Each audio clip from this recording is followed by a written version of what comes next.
everyone, and welcome back to another episode of Trader Talks, where we are focusing on Bitcoin. Hope you are all doing well. Please do remember to like, share, and subscribe. Leave a comment as well. And if you're on the podcast, the link to follow along the YouTube video is in the bio. And also do remember that this presentation is for educational purposes only and should not be taken as investment advice, personal recommendation, or an offer of or solicitation to buy or sell any financial instruments. Let's get into it then. Bitcoin has been fairly resilient this year, I would say, amidst all the chaos that we've seen, whether it be the tariff uncertainty, geopolitical risk, economic data being bad or good, and rate decisions going one way or the other, and inflation looking like it could be going up again or down again. Bitcoin has held up pretty well. Is momentum now building? Is the question that I wanted to ask people. Let me know how you all feel.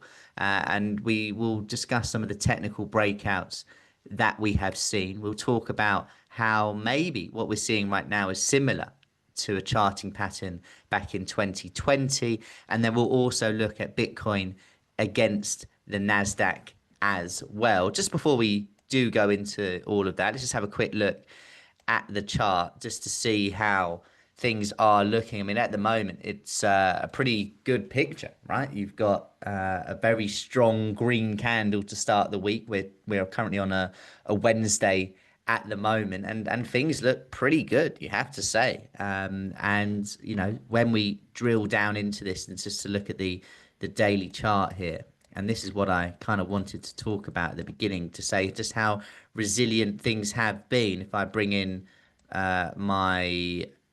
let me just bring in the rectangle here. After we broke lower, sort of mid February, you can see, yes, we did retest it, but we didn't really have a clear direction. You could argue that we were just in a range, the low side 74,000, the top end of that 87,000, and things look like they were relatively contained. It's not until yesterday that we got a significant breakout. So one of the things that I wanted to talk about technically was the break that we had recently above this trend line here. So you can see, if I just bring in my annotation tool, the trend line started at the all-time high, then a few days or weeks later, and then we retested it again at the beginning of April, and then we broke through. Yes, we consolidated after it, but now 1, 2, and potentially 3 really positive days in a row has led to a decent push to the upside now. And also, it is worth mentioning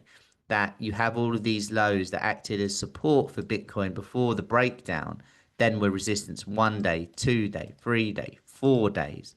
And now we've got that break to the upside and this technical break. There's also some people that are looking at things from a Fibonacci point of view, which look quite promising. The next thing that I wanted to discuss then, to put things into a little bit more perspective as well, was 2020 versus 2025. So I'm going to drag into the picture here. Just bear with me 1 second.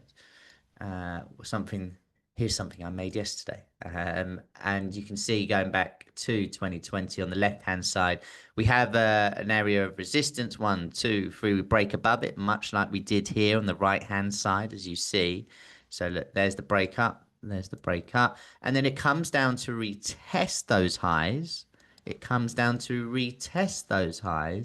And then you get that push to the upside.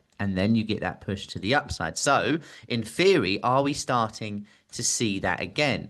Let me know again in the comments. I mean, look, with charting patterns, you can obviously make them, you can go back in time to find anything that's relatively similar, but I think it's quite telling just how similar this particular example is. The next thing that I wanted to discuss with you all is the moving averages. And now this was, again, something I did yesterday, just as we were breaking the 200-day moving average, which is the orange line.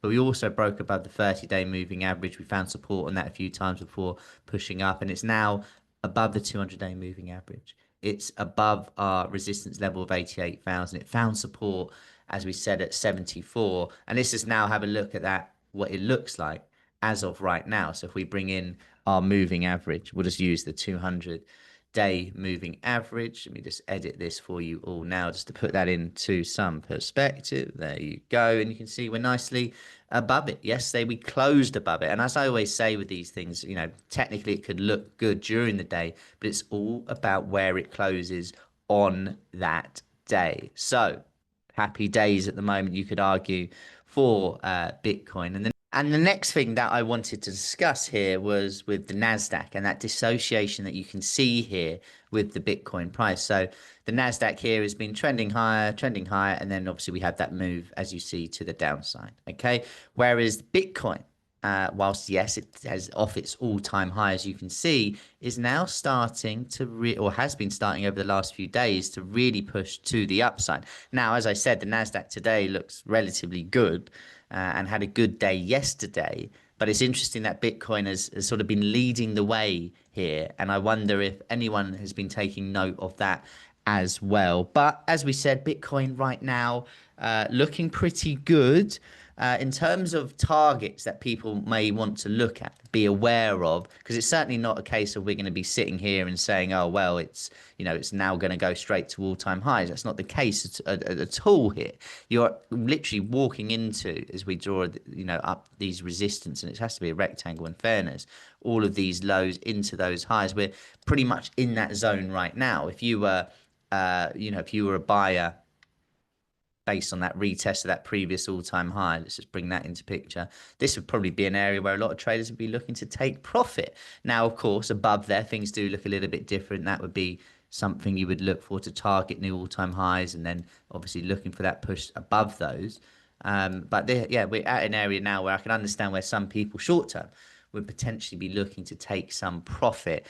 If we do get some negative headlines, if we do get some profit taking, and we come back to the downside, just be aware of the trend line over there as well. But also just imagine what that would look like if we just drag this all the way across and then you reject it. You could easily start to see a move to the downside. So it's at a decision point right now, but in summary, it looks pretty good.